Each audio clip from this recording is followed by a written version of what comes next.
Fala pessoal, bem-vindo ao Bastidores do Tributo, um podcast que a gente quer falar de tributo na prática e a gente quer falar como que funciona a arquitetura para que você aí entregue resultado, entregue redução de custo aí na sua empresa.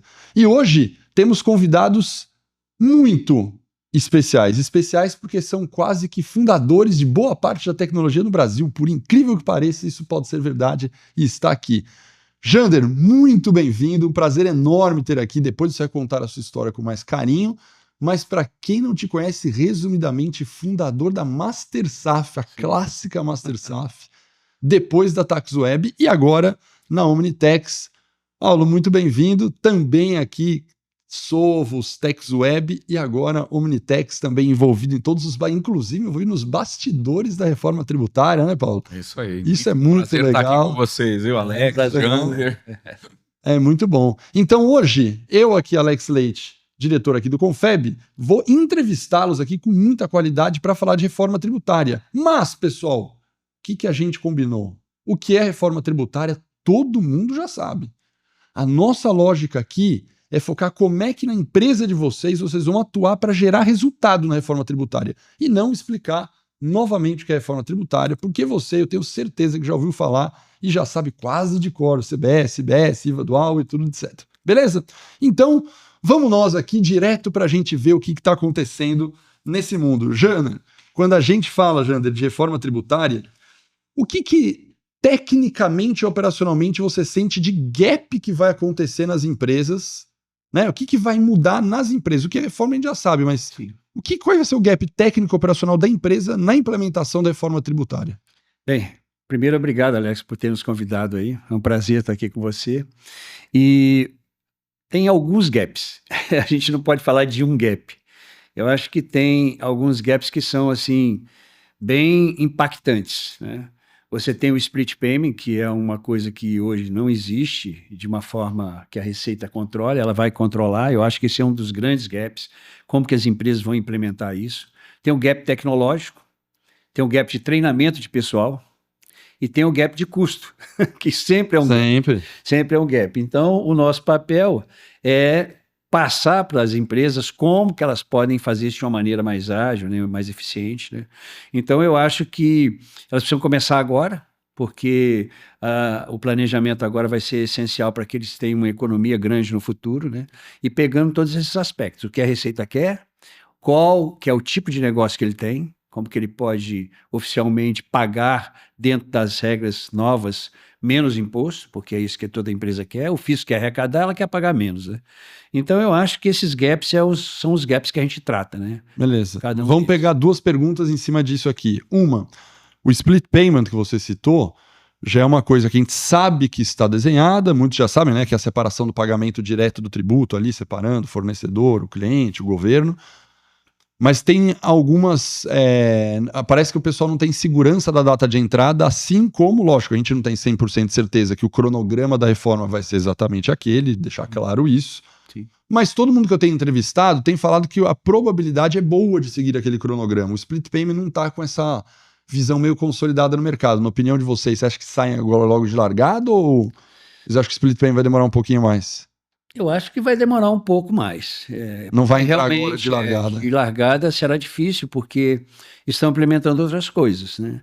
Porque o objetivo da Receita é fazer como o Paulo falou aí na pessoa física. Ele quer prever o imposto que você vai pagar e quer te dizer, olha, você tem que pagar tanto, né? E o nosso papel é saber se aquele pagar é o que nós devemos pagar ou não, né? Então, o nosso trabalho é esse. E o split payment, ele é muito difícil de implementar, tecnicamente, não é uma coisa muito simples, né? Então, acho que vai demorar um pouquinho. Eu concordo com o Jander, viu, Alex? O split payment, você viu, a gente já viu aí que tem vários sabores de split payment, né? Tem um split super inteligente, tem um split automático e tem um split manual. Então a gente está caminhando para um universo de 3 sistemas split que vincula a emissão do documento eletrônico com o ato do pagamento, né? Ou liquidação financeira.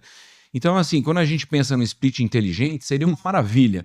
Mas eu acho que o split inteligente, Alex, vai ficar lá para 2027, para 2028. A gente vai começar a operar com split manual, onde você tem uma alíquota previamente definida, você recolhe aquilo e você apura a diferença de crédito ou débito depois no dia 20 do mês subsequente. Então vai ser uma mistura do sistema atual com o sistema novo, né? E a gente vai conviver com essas adequações de tecnologia durante 8 anos, né? Então, a reforma tem um período de transição enorme. Isso. Por um lado é ruim, por outro é bom. Mas, assim, essa questão do split é uma alteração fundamental, né? Mas se vier 27, 28, vou até achar que tá legal. Né? Então, se vier, né? E tem outro ator aí envolvido nisso, que é o sistema bancário, né? É quem arrecada. Arrecada na realidade, é quem recebe o pagamento. A transação no final das contas tá lá. No final das contas. Então, eu não sei ainda como que os bancos estão preparados para isso, né? Mas, na realidade, eles vão precisar de um motor igual o nosso também para poder calcular o que tem que fazer de split, concorda? Porque o split pode ou não vir na nota, né? Então, é uma questão aí a ser definida, né? Que não está muito claro para a gente ainda. Porque a separação do tributo com o valor na nota vai ser obrigatório, né? Sim. Mas se vai conseguir digitalizar tudo também é outra pergunta, né? Porque para você digitalizar tudo, a gente teria que ter ambientes nacionais centralizados, né? A gente teria que ter todas as notas que foram emitidas contra uma empresa em algum lugar e todas as notas recebidas em algum lugar. Então a gente teria que ter ambientes nacionais. Hoje a gente tem uma arquitetura que foi desde o advento do SPED lá em 2007, onde cada estado tem as suas infraestruturas. Os estados se destacaram mais, como por exemplo o Rio Grande do Sul, que tem um ambiente nacional virtual, e ali a gente tem uma capacidade de emissão para vários estados estabelecida. Mas os ambientes nacionais ainda não estão formados, né, Alex? Você pega a nota fiscal de serviço, a gente tem um padrão nacional, mas a adesão dos municípios foi muito baixa. Então a gente vai continuar sobrevivendo com diferentes formatos e infraestruturas de emissão, né, Jander, da nota fiscal de serviço nacional, até que se crie esses ambientes nacionais. Então, como que você vai fazer um split payment inteligente se você não tem toda essa centralização para tomada de decisão, para que o motor de regras consiga apurar o que foi efetivamente pago e o que é devido ser creditado? Então, essas questões da infraestrutura tecnológica, como o Jander mencionou, são muito grandes, né? E sempre tem que ser uma arquitetura nova, não adianta pegar os sistemas antigos, né? Não, e aí, puxando a segunda pergunta já, dos dois lados, né, Paulo? Quando eu digo dos dois lados, é lado contribuinte e lado governo, né? Porque a tecnologia que você está falando, horas a tecnologia vai vir do governo, dessa centralização que é do governo, hora vai vir das empresas, né, dos consumidores finais como contribuintes. Você participou bastante, né, da questão da discussão da RT, da simplificação. Como que você vê o que o governo está pensando que a empresa está? Minha percepção hoje, não é nem minha, né? Eu conversei com muita gente sobre isso, é que o diálogo entre governo e contribuinte positivamente aumentou muito do que era lá do SPED 2007. Era uma lógica tipo 2007, o governo fez sozinho, vou dar assim, falando de maneira mais radical aqui. O governo falou, vou fazer, foi lá, fez, implementou e, entre aspas, a empresa que corre atrás. Agora a gente vê um diálogo maior, mas mesmo assim ainda tem gaps. Como que você enxerga isso? Bom, Alex, você sabe que eu sou um entusiasta do Brasil, né? E eu acho que a gente tem um potencial enorme. Então, quando eu vejo a reforma tributária e toda a proposta de simplificação que foi originalmente proposta na PL, né, na 45, na 110 ou 108, a gente viu que a aprovação, tanto no Congresso, né, na Câmara e no Senado, sofreu muitas alterações. Então a gente era para ter uma alíquota única, Alex. Então quando eu penso nisso, eu vejo o objetivo inicial era a simplificação, que estava 100% alinhado com os interesses dos empresários, né, Jander? Só que no final prevaleceu um espírito mais arrecadador, né? Então hoje o que a gente está vendo na prática, quando a gente aterriza as boas intenções em leis, em textos legais, a gente vê uma discrepância enorme, viu, Alex? Então, as empresas estão encarando, né? Obviamente, existem coisas muito boas, né? A desoneração da cadeia produtiva, o fim do ST, o fim, né, da litigiosidade, uma base única de cálculo. Existem coisas muito positivas, mas a complexidade nos persegue, viu, Alex? Então, a gente tem esses novos aparatos tecnológicos que estão sendo desenvolvidos nesse momento. Então a gente saiu de uma pilha de papel gigantesca, mas a gente está criando uma tecnologia em cima para fazer todas essas apurações, vinculações com pagamentos, split payment, cashback, e a gente continua com alguma subjetividade devido às várias alíquotas. A gente tem alíquotas diferenciadas, né, para cesta básica, para serviços profissionais, para o agro, por exemplo. O agro, Alex, vai ter recolhimento diferido. Para mim, aquilo seria o nirvana, viu, Alex? Se a gente tivesse recolhimento diferido para todos os setores, eu diria que a gente estaria num bom caminho. Mas o risco de um recolhimento diferido, que foi o que foi aprovado no texto constitucional para o agronegócio, ele representaria um risco na arrecadação. Então a gente ainda sente, apesar dessa evolução que você mencionou, a gente ainda sente uma certa briga de arrecadação versus simplificação. O setor produtivo quer que simplifica e o governamental ele quer arrecadar, né? E você tem um outro fator também, que é a autonomia dos estados, né? O governador, de uma forma, é uma barra coisa, municípios, né? Barra municípios. Então, eu acho que esse é um dos grandes gargalos, né? Apesar de hoje haver um alinhamento, esse alinhamento nunca é sem fricção, porque, óbvio, se eu consigo fazer a legislação, e agora vem o federal e faz a legislação por mim, a coisa muda de figura, né? Então, eu acho que é a pretensão do governo federal no futuro fazer esse alinhamento e ele distribuir o dinheiro para os estados, né? Mas isso é um gargalo também, né? Porque no fundo é o que a gente falou, na verdade movimenta o dinheiro ali, o dinheiro e o interesse próprio, chega um dado limite ali que o interesse próprio, por mais ético, né? Por mais ético que você seja, né? E solidário que você seja, ele acaba, né? Eu vou dar um exemplo nosso aqui, para ser realista, né? Você fala, puxa, né? Nós aqui fazemos evento, né? Grandes eventos, os maiores eventos tributários. A gente tava com isenção do PERSE, né? No final das contas, vamos ser sinceros, você acha que tava torcendo para acabar o PERSE? Eu seria mentiroso aqui em falar no ar e falar, não, eu tô torcendo para acabar com o benefício do PERSE. Não vou torcer, né? Por mais que eu queira a solidariedade, mas eu não, né? Vai prejudicar minha margem tremendamente. É menos investimento, menos coisa que eu vou fazer, porque, cara, quando vier a bomba, já veio, né? Agora a gente tá desde abril já, né? Que voltou a arrecadar do PERSE, né? Acabou a isenção, a gente tá pagando normal agora. Não teve uma decisão liminar de uma TRF da vida? Já teve várias, teve uma em segunda instância já agora também, mas nós, com a nossa posição tributária, aí entra a ética, né? Entra a ética. Primeiro a gente fala, puxa, voltou a lei essa, vamos seguir. E outra, se por um acaso isso começar a ter consistência, a gente prefere depois, eventualmente, entrar nisso depois disso ter consistência, do que entrar agora, não pagar, ou perder, ou lá na frente ter que voltar tudo com juros, né? Para nós, cara, vamos ser éticos, se é isso que tá na legislação e tá aprovado, vamos fazer. Agora, que falar que eu torci pelo fim do PERSE, não torci. Alex, você trouxe um ponto. Essa é a realidade. Só para fechar, o município também não tá torcendo para perder dinheiro de arrecadação. Óbvio. O cara vai pagar como que ele paga hoje, né? Fala. Você trouxe um ponto aqui do PERSE com o teu negócio, né? E aí, o que a gente defende nessa questão tributária, a gente até criou uma analogia com o DNA de uma pessoa, de um ser humano. A gente chama isso de DNA tributário. Cada empresa tem o seu DNA tributário. E para que você tomar essa decisão que você acabou de mencionar, embora a legislação, a gente tivesse aí 2 recursos julgados a favor do PERSE, você tomou uma decisão tributária na sua empresa de fazer o recolhimento de acordo com o que foi aprovado na Constituição. Mas a gente vê, então, que essa decisão é sua, ela é única da sua empresa. Por isso que uma solução tecnológica, ela precisa se adequar ao seu DNA tributário. Mas no final do dia, quem tem que tomar a decisão do que vai recolher do PERSE é você, a empresa. A tomada de risco, é o contencioso que você quer assumir, essa é a lógica do jogo. É isso aí. O tributo sempre foi uma dor, de uma certa forma, tanto para o governo quanto para o contribuinte. Por quê? O governo, de um certo lado, ele tem que, eventualmente, dar benefícios para determinados segmentos. Isso vai contra o que seria o geral. Porque você cria um benefício para um segmento, o outro segmento fala assim, mas por que eu também não tenho benefício?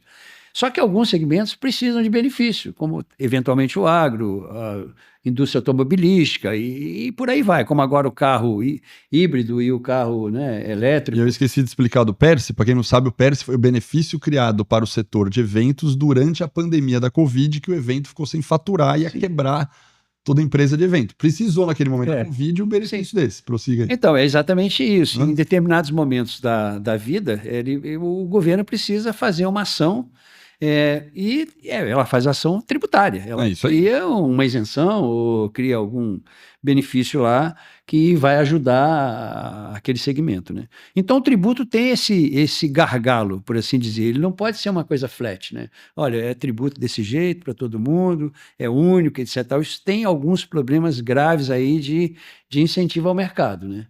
Então, e que o governo tem que incentivar o mercado, com financiamento, etc. Então, uns têm taxas menores, outros têm um tributo menor, outro tem não sei o quê, outro é isento. Isso sempre vai existir. E isso impacta no planejamento de como será, né? Isso bate lá no orçamento federal, né? E, além disso, tem o que eu te falei, tem os atores, né? Tem os bancos, tem o governador. Isso aí, tem o município, o prefeito. Tem todo esse ecossistema, ele está aí de olho em como que isso tudo vai funcionar, né? E a empresa, ela fica ali, de que maneira? Ela fica um pouco refém, porque ela não sabe o que vai acontecer. Ela, logicamente, todo mundo sabe de uma certa maneira. O que você falou foi realmente uma verdade. Eu me lembro que há muitos e muitos anos atrás não havia um diálogo do fisco da forma que é hoje. Eu acho que o fisco inovou muito e eu acho que isso é uma coisa muito benéfica para a sociedade. Muito benéfica. E isso é muito legal, porque pelo menos as empresas vão, aos poucos, né, tomando conhecimento do que virá. E o nosso papel é dar a ela para a empresa, ferramentas que ela possa se adequar rapidamente, né? E com o menor custo possível, né? Então, esse é o papel que a gente faz hoje, né? Vocês comentaram desses benefícios, município, pagamento, banco. A pergunta agora é pensar o seguinte: quais são os principais desafios? Eu acredito que essas considerações entram na hora de fazer um motor de cálculo para a tua empresa apurar.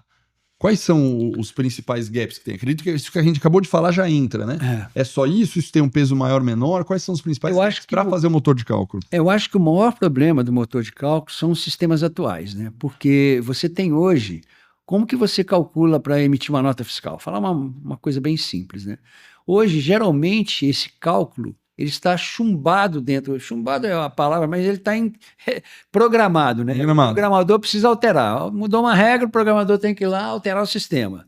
Isso é um gargalo enorme, né? Vou te citar uma situação que hoje acontece muito, que é o problema da omnicanalidade. O que significa omnicanalidade? Eu tenho, por exemplo, um sistema de loja. Então, o cliente tem um tributo ali, o lojista tem um tributo que ele paga. Mas ele quer vender na web. Então, ele tem um tributo ali na frente de loja e tem um tributo na web. Esses dois tributos, muitas vezes, não são os mesmos. E isso é um problema para a pessoa que está ali. Nós resolvemos esses problemas todos. Então, ele passa a ter uma unidade, né, uma central, onde os tributos estão ali e você pode ter a omnicanalidade, que é uma das grandes coisas do mercado hoje em dia, né? Não, e só para complementar a complexidade do Omnichannel, você pode vender pela internet, vender pelo telemarketing, vender pela loja física. E beleza, já vai dar um trabalho. Agora, a devolução é pior ainda. Isso, exatamente. Né? Porque ele compra pelo web e devolve na loja, ou vice-versa. Ele compra na loja e fala, não, agora você tem que devolver na central. Aí a central da web já não bate nem o município que era... Aí já começa a falar, como é que a gente volta da devolução no Omnichannel? Volta ali, né? Não, e você tem um outro cenário mais complexo ainda, né? Quando você tem lojas próprias, é uma coisa um pouco mais simples de resolver. Mas imagine uma empresa que tem dezenas ou centenas de franqueados. E muitas vezes um franqueado vende com desconto e ele está numa localidade e o cliente quer devolver em outra localidade. E só que o franqueado ele é completamente independente do outro. Ele não necessariamente precisa aceitar a devolução.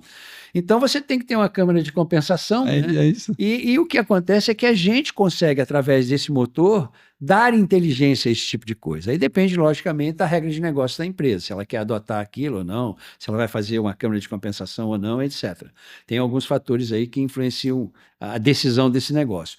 Mas o que é importante é o seguinte, que hoje toda a parte tributária ela está dentro dos RPs.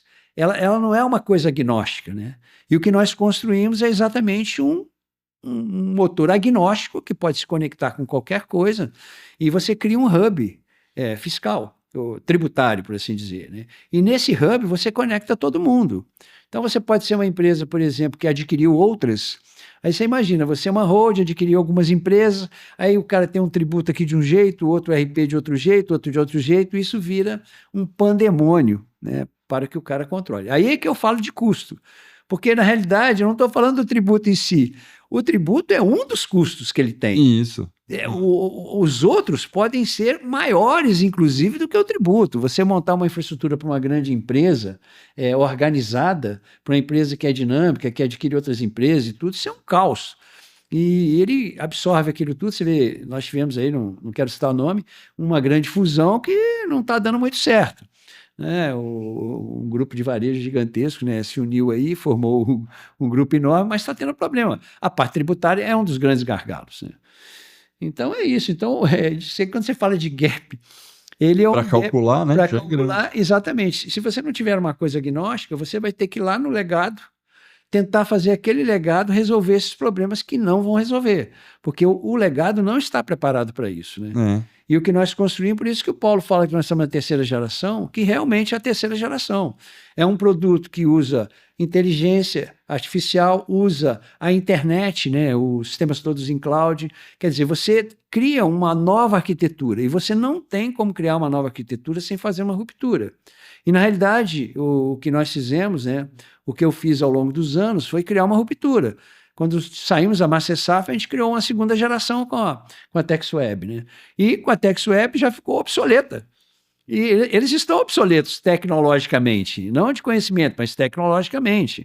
Porque você mexer em legado... É legado. É legado. Legado é legado. Tanto é que eu, né? Eu brinco aqui que muitas pessoas não sabem, mas eu vim de processamento de dados, né? Me nisso. Legal. E eu trabalhei com COBOL. Eu também. E converti código do bug do milênio. Poxa, que legal. E esse legal, por que eu estou citando isso? Até hoje os bancos têm sistema rodando em COBOL. Daquele que eu mexi lá na década de, né? Cara, de 2000, virada, 99 para 2000, ainda tem um monte de sistema em COBOL rodando em banco. E você vê como é que troca esse legal, o custo de trocar sistema bancário de um banco do COBOL para, vamos pôr um Java aqui, um Python, é gigantesco. É gigantesco. A IN68 nossa, a IN65 foram feitos em COBOL. Era tudo em COBOL. E na realidade, quando eu falo desses impactos, a gente muitas vezes quando fala, estou falando da reforma tributária, tudo bem, tem o custo em si do tributo, como que ele é aplicado, isso é uma coisa. Quando você fala da arquitetura tecnológica, você tem alguns fatores importantes, né? Você tem a própria evolução tecnológica, né? Antigamente a gente programava lá num computador de tela verde, depois veio a tela colorida, depois veio não sei o que tem. Então, o que acontece? Essa evolução tecnológica, ela força com que as empresas mudem, né? Por isso que você tem os grandes RPs falando assim, olha, agora tem uma nova versão, tem não sei o que tem. A empresa é obrigada a se adaptar a isso. Só que essa mudança tecnológica, se você muda para o mesmo, você não fez a ruptura que você precisa. Não fez a ruptura, é isso. E é preciso fazer uma ruptura.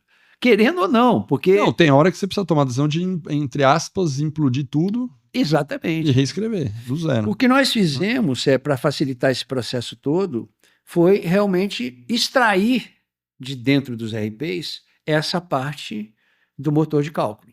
Então, qualquer RP, mesmo legado, ele se conecta na gente e com essa conexão ele se moderniza, por assim dizer, ele se coloca dentro dos patamares atuais para poder resolver desses gaps todos que nós estamos falando.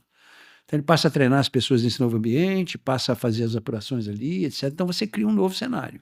Então você não muda a cultura completamente da empresa, porque isso é uma coisa realmente dolorosa, caríssima, mas você se adequa, né? Você consegue conectar aquele legado à nova geração. Porque no final você falou, sendo um hub central ali, sim, você consegue garantir em um lugar só uma uniformidade do cálculo, que é muito complicado, porque senão você fala, imagina uma empresa com fusão, com 2 RPs, troca de RP, você está com RP X, troca para uma outra versão, troca a apuração. Você fala, Como é que tá dando diferente no mês passado? Porque trocou o RP e tá considerando um critério diferente. Não é que tá programado errado. Sim, é que mudou o critério de qual conta tá pegando. Fala, meu, não dá, né? Você garante uma isonomia maior e uma atualização, né? É como se tivesse... atualização, você tendo um elemento Sim. só, à medida que vai trocando e você pode otimizar isso aqui, Sim. mexendo num lugar só, o hub vai. Que, aliás, é uma das grandes defesas minhas, não só minha, do mercado, do porquê hoje tem que ir para a nuvem. Sim. Seja no RP, seja numa plataforma tributária.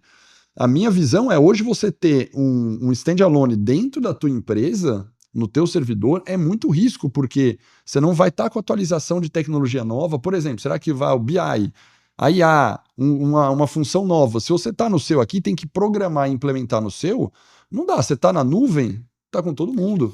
Os dados, outra coisa de nuvem que acontece nessa proposta de vocês da Omnitex, é que você fazendo para todo mundo no lugar central, você consegue comparar o mercado e o uso de dados da comunidade acerta as coisas sozinha. Sim. Isso é muito relevante. Quando você tem só o seu, você tem uma amostragem aqui. Sim. Quando você tem um central compartilhado da comunidade, se acontece alguma mudança de algum erro, uma empresa aponta, você corrige para 100 mil, 2 mil de uma vez só. Né? O problema da omnicanalidade, ele é sério exatamente por isso.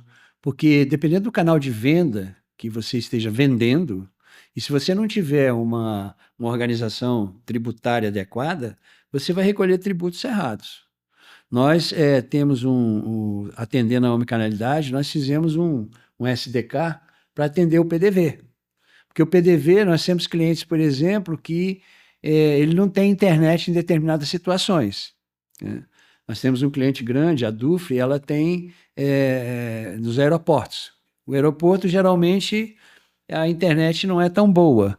Então, nós temos... Não pode garantir que seja online o tempo todo. Então, mas a nossa arquitetura permite que você insira dentro do seu PDV uma arquitetura híbrida. Uhum. Ele é inteligente o suficiente para calcular a nota offline, emitir a nota e depois sincronizar.